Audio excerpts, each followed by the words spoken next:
The reason you wait a year, because even though you think that this is your country, I'm coming to Colombia, I'm zooming to Thailand, Brazil, here I come. You get there and you realize visiting Brazil is different from living in Brazil. And now you're like, I guess I don't like Brazil as much as I thought I did. And then you find out that what you considered to be just you living in a perfect country, Brazil, you find out that that's not the country you want to be in. And just imagine if you brought all the stuff like I brought all the stuff. Or Brazil is your country, but Rio is not your city. And you brought all that stuff and you're in Rio. And you're like, man, now I got to take all this stuff and carry it along with me.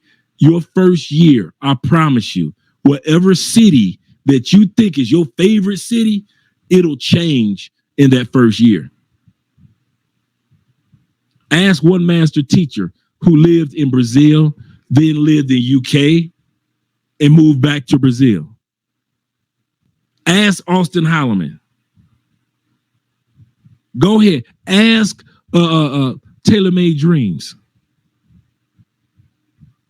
You will sit back and tell yourself that this one country is your Shangri-La, and you'll find out once you live there, it's not as much of a Shangri-La as you thought it was. No country is perfect. Colombia is not perfect.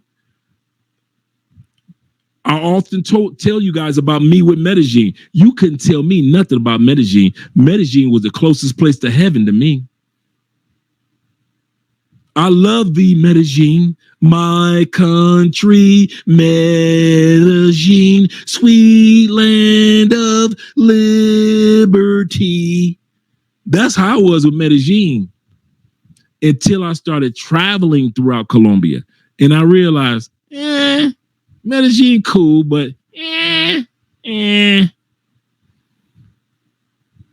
And I came to Cali and I saw all these brothers and sisters.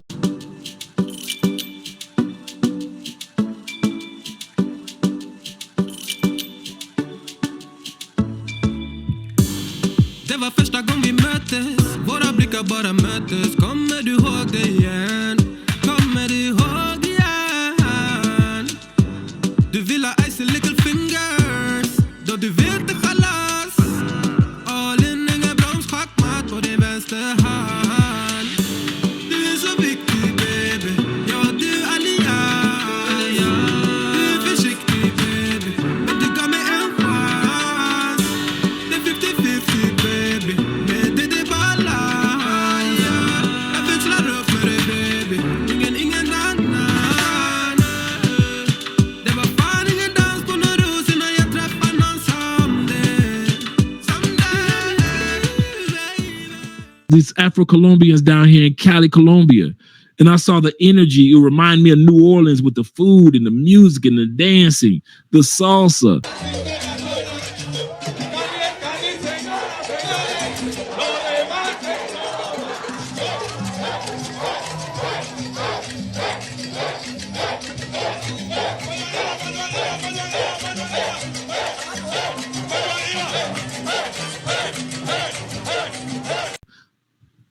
I found out that it was the sports capital of Colombia. So many educated people here. Women were more relationship oriented than just party oriented. And so I was like, man, I'm going back to Cali. But what if I had brought those 5 totes with me while I was in Medellin? And how would I have been able to ship 5 totes in the same country from Medellin? I'm giving y'all one of the greatest tips right now. Your first year, keep most of that stuff other than your clothes and maybe a few other items. Keep that in the States, at least for a year, until you get settled, until you know that this is the place that you're going to be at least for 5 years. Are you going to be in Medellin at least for 5 years? You're going to be in Cartagena at least 5 years. You're going to be in Thailand or Vietnam at least 5 years. Japan at least 5 years. If you don't feel that you're going to be in that country at least 5 years, do not bring all that other stuff from the States. I'm giving you a heads up. Like when these cameras go off, you don't believe me, and you come into Medellin and you're going to bring all your shit with you, you're going to regret it. Because once you live in Medellin, your feelings of Medellin on a day-to-day basis might just change. And you're going to be pissed at yourself for bringing all that stuff with you. When Andre warned you, all you need to do is just bring a few clothes and get yourself settled. Go travel around Colombia and see what city is yours. And if Medellin is still your city for 5 years, good. If it's not, you dodged the bullet of bringing all that stuff. You're going to do three things. You're either going to sell stuff, give stuff, store stuff. That's it. I gave away so many suits. It was a brother that was my landlord, cool brother in Tampa. I gave him so many suits. We were the same size, so I kind of felt, I said, brother, I got some suits for you. And cool dude. And he and I had talked about suits in the past, so I knew his style. You're going to give some things away. You're going to give some shoes away. Dude, I went in my closet and I realized I had 35 pairs of shoes. I said, a grown-ass man in my stage of life does not need 35 pairs of shoes. To continue to make money for my exodus. I'm going to tell you something now. I got 15 pairs of shoes and I probably wear 6 pair. I got 15 pairs of shoes. I got a shoe tree. And most of the wing tips and the Oxfords, I ain't wearing on a regular basis. I might wear them to church on Sundays, but I ain't wearing wing tips throughout Colombia, not for real. You know, like me and Andre going out, we're celebrating, but I'm not wearing wing tips all the time. You dudes who got like your Jordan collection, you're going to sell some of those off. Not my Jordans. Yes, dude, you relocate. Dude, you got to cut the umbilical cord. I'm going to tell y'all something that they used to mess dudes up when I was in prison. Dudes did not know how to cut the umbilical cord to the streets. They would get on the phone and try to parent. Now, you heard what your mama said. Dude, you about to do 25 years. Your parenting over the phone, that don't work no more. You could let that go, player. Yelling at your kid. You heard what your mama said. Hey, what keeping them doing? What keeping them doing? Tell Keith I say what's up. Tell the nigga I say what's up. All right. You can't live and do 35 years in prison, 10 years in prison, 5 years in prison over the cell phone. So we used to call it the umbilical cord because, got this, not cell phone, but at that time period, you had the, regular rotary phone and you got the phone cord. And we used to call it the umbilical cord. Bruh, you can't, it used to be dudes that be sitting up there hours on the phone. Hours. Burning through paying it. And you got to pay for it in the feds. They be sitting up there on the phone. Yeah, baby. I love you, girl. You the one for me. Just hold that coochie down for daddy. Hold that coochie. Dude, you got 35 years. You trying to tell a woman to hold her coochie for 35 years. Why am I using this as an analogy? Some of you brothers got to learn that when you decide to relocate to another country, you're going to have to cut the damn umbilical cord to the plantation. You can't be the plantation slave, but then you want to sit up there and be like, I shows wish I had my 35 pair of Jordans that Massa made for me. I wish as I could. The popular apparel company Adidas is in hot water. They're backtracking, folks, after a shoe it planned on making drew some sharp criticism for its designs. Take a look at this shoe. The ad was supposed to be, got a sneaker game so hot, you lock your kicks to your ankles. Yeah, that wasn't a good idea. Now, the shoes were immediately dubbed slave shackle shoes by many civil rights groups, and the Reverend Jesse Jackson asked the NBA commissioner to step in and talk to Adidas. Well, the company pulled plans on the shoe and apologized, saying the design of J.S. Roundhouse, M.D. is nothing more than the designer Jeremy Scott's outrageous and unique take on fashion and has nothing to do with slavery. We apologize if people are offended by the design, and we are withdrawing our plans to make them available in the marketplace.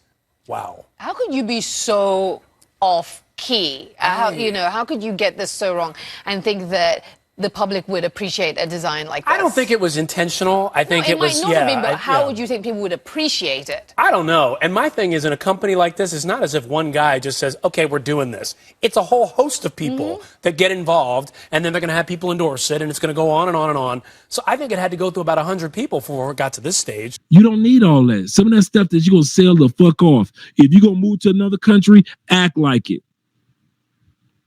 Stop acting like you're moving to another state. You're moving to other countries. You're moving to another freaking continent. You're crossing oceans. You're zooming across the ocean. And you want to pretend like the dudes in prison, pretend like you still on the streets of the United States. The dudes in prison wasn't on the streets of the United States. Andre ain't on the streets of the United States. See, I learned to cut the umbilical cord because I saw what dudes were doing in prison. And it never worked. 6 months later, your girlfriend's sucking a new dick. She is not going to keep that coochie for 35 years. All you dudes still trying to holler at women in the States? What for? If you know that you about to move in 6 months, why you lying to the chick just trying to hit that coochie one more time? Dude, your mind's supposed to be focusing on the coochie in the new country. Let them American chicks go. If you know that you leaving in a year, let me put it like this, and I mean this in all sincerity. If I know that I'm leaving and I'm moving to Belize in a year, or China, or Zimbabwe, there is no way in hell I would gamble fucking an American woman and I could get her ass pregnant. Now I'm stuck. Because I'm a good man, and good men know keep your ass home and raise that child and pay that child support. My last year wouldn't do all coochie in the States. Really, my last 2 years. Oh, I would be on monk mode. Ain't no way in hell I would gamble with the breaking of a condom and I get a chick pregnant. Or if you one of them dudes that's like, my baby, she like it raw. Oh, baby, you like it raw. There is no way I would gamble my dream of living in Belize, in Japan,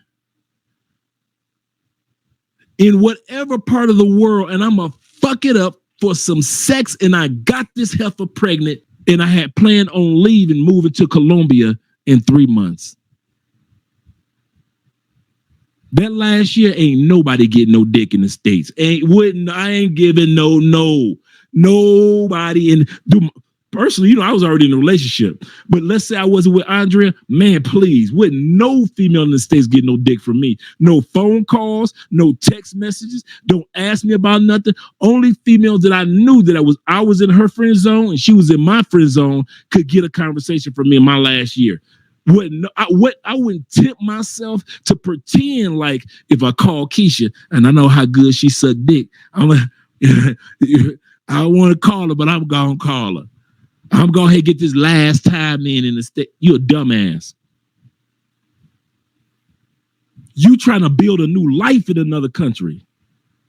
A whole new life. No more of that U.S. stress. No more of that U.S. bullshit. No more living in a police state. No more living in you got to call me, her, him, they, them. All that bullshit y'all got to do in the United States.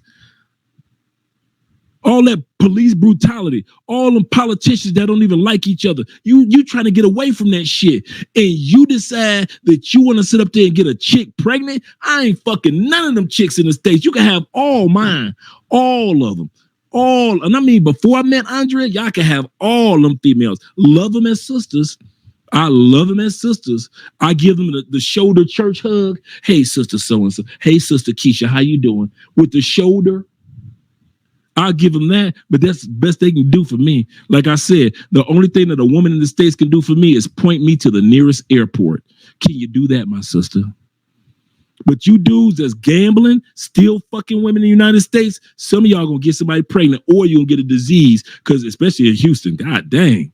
But some of y'all gonna get a disease and you're gonna be mad at yourself because you knew that within the next 5 years you wanted to move and you got that heifer pregnant in 2 years. Dream deferred.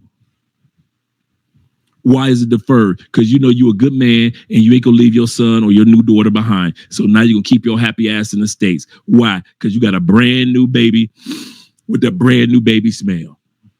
Because you couldn't keep your pants and your goddamn kid and your dick in your pants for at least 2 more years. And if you was go fuck in your new country that you go into. My sex life was only in South America. There was nobody in North America that was gonna get this dick. Nobody. All the freaking ones I knew in the United States, they couldn't get it no more. Don't call me. Don't text me. I'm not gonna text you. I ain't gonna call you. That umbilical cord is cut. Anytime I got horny, if you're that horny, Andre, take a flight. Take a flight, get it all out of my system, take my ass right back to the United States, that corporation, and continue to make money for my exodus.